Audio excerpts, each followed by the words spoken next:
Ela sumiu sem deixar pistas. Às 16h45 do dia 24 de janeiro de 1991, em East Harlem, Nova York, a jovem de 13 anos, Paola Hilera, desapareceu sem deixar pistas. 3 horas depois, seu corpo sem vida foi encontrado a cerca de 800 de sua casa, gerando diversas perguntas sobre o que aconteceu com ela e quem poderia estar por trás desse trágico desaparecimento e falecimento. Paola e sua família faziam parte da comunidade de East Harlem, também conhecida como El Bóreo, situada no coração de Manhattan, Nova York. Este enclave, culturalmente rico, é caracterizado por sua mistura dinâmica de tradições, arte e espírito comunitário. East Harlem abriga uma população diversificada com forte herança hispânica e latina, refletida em seus festivais vibrantes, restaurantes e murais coloridos pelas ruas. O bairro também é lar do famoso Museu da Cidade de Nova York, que conta a história da cidade de Nova York. Segundo estatísticas, as chances de ser vítima de um crime em East Harlem eram de aproximadamente 1 em 22. Foi nesse cenário único que nossa história teve início. Paola Hilera nasceu na Colômbia no final dos anos 1970, filha de César e Olga Hilera. Ela tinha 2 irmãos mais velhos, Júlio e Alexandras. Em junho de 1990, Paola se mudou para East Harlem, junto com sua mãe e irmãos, em busca de uma vida melhor. A família residia no 30º andar de um prédio na 420 East Street, sob os cuidados do tio Guilhermo, já que o pai César permanecia na Colômbia trabalhando como taxista para juntar dinheiro e se juntar a eles posteriormente. Paola era uma jovem prodígio, destacando-se não apenas academicamente, mas também nas atividades extracurriculares da escola. Sua paixão pela língua inglesa a motivava a passar horas estudando e aprimorando suas habilidades linguísticas. Além disso, sua dedicação aos estudos de matemática e ciências impressionava seus professores e colegas. Apesar de ser reservada em relação aos relacionamentos interpessoais, Paola possuía um círculo íntimo de amigos na escola, com quem compartilhava interesses intelectuais e aspirações futuras. Seu tio Guilhermo a descrevia como uma jovem além de seu tempo, com uma maturidade e visão de mundo incomuns para alguém de sua idade. O amor de Paola pelo conhecimento e sua determinação em se tornar advogada para fazer a diferença na vida dos menos favorecidos refletiam sua natureza altruísta e sonhadora. No dia do desaparecimento de Paola, diversos acontecimentos misteriosos foram relatados por testemunhas oculares. Ao entrar no prédio após a oficina na escola, Paola foi vista conversando com um homem desconhecido no saguão. Esse homem parecia inquieto, olhando ao redor constantemente. Os vizinhos afirmaram que nunca o tinham visto antes naquele prédio. Alguns minutos depois, Paola entrou no elevador acompanhada pelo homem, que segurava um objeto pequeno e parecia sussurrar algo para ela. A porta do elevador se fechou lentamente, e esse foi o último avistamento de Paola antes do desaparecimento. O comportamento estranho desse homem desconhecido levantou suspeitas entre os moradores do prédio e deixou os detetives ainda mais intrigados sobre a verdadeira história por trás do sumiço de Paola. Durante a investigação no local onde o corpo de Paola foi encontrado, os detetives descobriram pistas intrigantes que lançaram luz sobre os momentos finais da vida da jovem.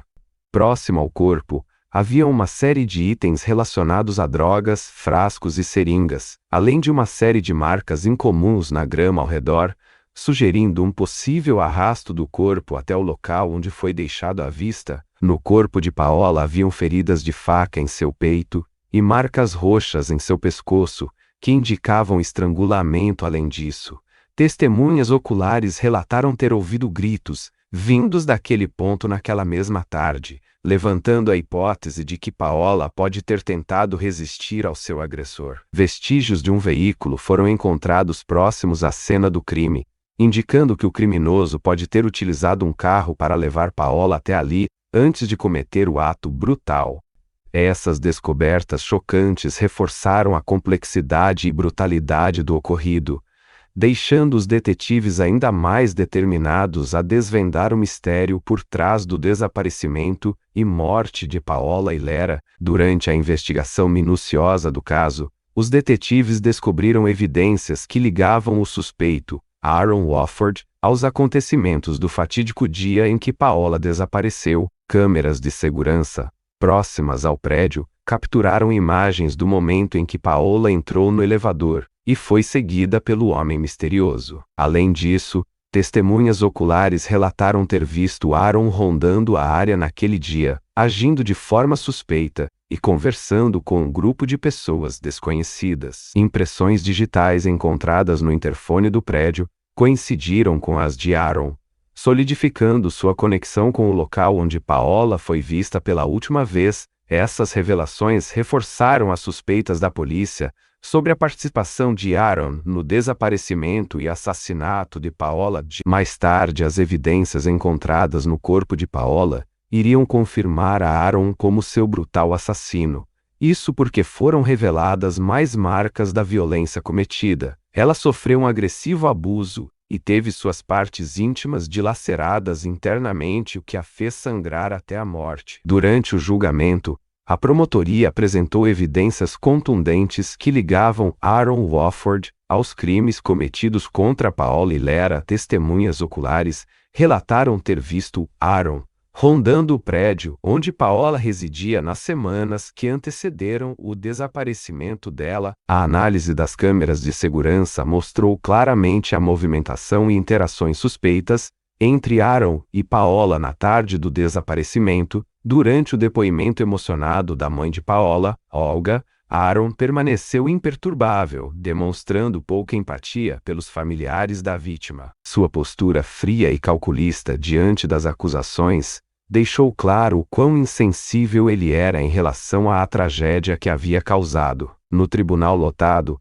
as palavras dos parentes da vítima ecoavam pela sala, pedindo por justiça e clamando por um veredicto que trouxesse paz à comunidade atormentada pelas ações de Aaron. Durante o julgamento de Aaron Wofford, o tribunal foi palco de intensas emoções e revelações sobre os terríveis crimes que ele havia cometidos contra Paola e Lera e também contra outras vítimas. A promotoria apresentou uma extensa lista de evidências, desde registros telefônicos até testemunhos oculares, que apontavam claramente a culpabilidade do réu nos atos hediondos. Durante os depoimentos das testemunhas, detalhes perturbadores sobre o comportamento de Aaron antes e após os crimes vieram à tona, deixando a plateia horrorizada. As famílias das vítimas assistiram com olhares carregados de dor e esperança por justiça, enquanto as peças do quebra-cabeça se encaixavam após longos dias de debates e análises minuciosas das evidências apresentadas. Chegou o momento aguardado, o veredito. O silêncio na sala foi ensurdecedor quando o juiz proclamou a sentença. Aaron Wofford foi considerado culpado pelos assassinatos e agressões, recebendo 3 sentenças de prisão perpétua, sem possibilidade de liberdade condicional. A comunidade respirou aliviada ao saber que um criminoso tão perigoso seria afastado das ruas, proporcionando um senso de justiça às vítimas e seus entes queridos. A sentença de Aaron Wofford trouxe um misto de alívio e angústia para os familiares das vítimas, que viram o culpado sendo finalmente responsabilizado pelos crimes brutais cometidos. No entanto, a dor da perda irreparável de suas entes queridas continuava presente em seus corações, reacendendo memórias dolorosas e questionamentos sobre o porquê de tamanha tragédia ter acontecido. As cicatrizes emocionais deixadas pelo desaparecimento e morte de Paola e Lera, Jales Castro e Rashida Washington permaneceriam indeléveis nas vidas daqueles que as amavam. A busca por justiça não significava o fim do sofrimento, mas sim o início de um longo processo de cura e aceitação para as famílias enlutadas. Cada momento lembrava-lhes da ausência das jovens cujas vidas foram ceifadas prematuramente por um ato de violência inimaginável. Em meio às lágrimas derramadas no tribunal e às palavras carregadas de dor dirigidas ao réu, a comunidade unia-se na esperança de superar juntos a atrocidade cometida por Aaron Wofford. A história trágica de Paola e Lera não é apenas um relato de um crime brutal, mas um lembrete vívido do impacto duradouro que a violência tem em uma comunidade, desde o momento em que ela desapareceu sem deixar pistas até a descoberta sombria de seu corpo sem vida. Cada detalhe desse caso ecoou pelos corredores de East Harlem e além. A perda prematura de uma jovem cheia de sonhos e potencial ressoa na alma daqueles que a conheceram, e nos corações daqueles que buscam justiça em seu nome. A tragédia que se abateu sobre a família de Paola e seus entes queridos reverbera nas mentes daqueles que testemunharam a brutalidade do crime. Cada vela acesa, cada lágrima derramada e cada pensamento dedicado à memória dela são testemunhos silenciosos da dor e sofrimento causados por atos inenaráveis. A busca por respostas, a luta por justiça e o anseio por paz se entrelaçam numa teia complexa de emoções profundas. Paola não será esquecida, sua história será contada como um lembrete sombrio do mal que assola nosso mundo, mas também como um chamado à união contra a injustiça e à defesa das vítimas indefesas. Que sua memória permaneça viva no tecido da comunidade, inspirando aqueles que buscam um mundo onde crimes como estes não possam mais acontecer. À medida que nos despedimos dessa história impactante, somos confrontados com reflexões provocativas sobre a natureza humana e a brutalidade que muitas vezes se esconde por trás de sorrisos falsos. O caso de Paola e Lera não é apenas um conto sombrio de crime, mas uma análise profunda sobre os limites da crueldade humana e a fragilidade da vida. Perguntamo-nos o que leva alguém como Aaron Wofford a cometer atos tão terríveis, e como a sociedade pode prevenir que tragédias como essa se repitam no futuro. A história de Paola nos lembra da importância de manter nossos olhos abertos para os sinais de perigo, de dar voz às vítimas silenciadas e de lutar por um mundo onde a justiça prevaleça sobre o mal. Que a memória de Paola e das outras vítimas perdure como um lembrete sombrio do preço da inação, e como um apelo à mudança e à compaixão. Que possamos aprender com o passado para construir um futuro onde nenhuma vida seja ceifada pela escuridão da violência. Se você tem outros comentários ou gostaria de sugerir outros casos para abordarmos em vídeos futuros, compartilhe seus pensamentos nos comentários abaixo. Não se esqueça também de curtir, compartilhar e se inscrever para mais conteúdos.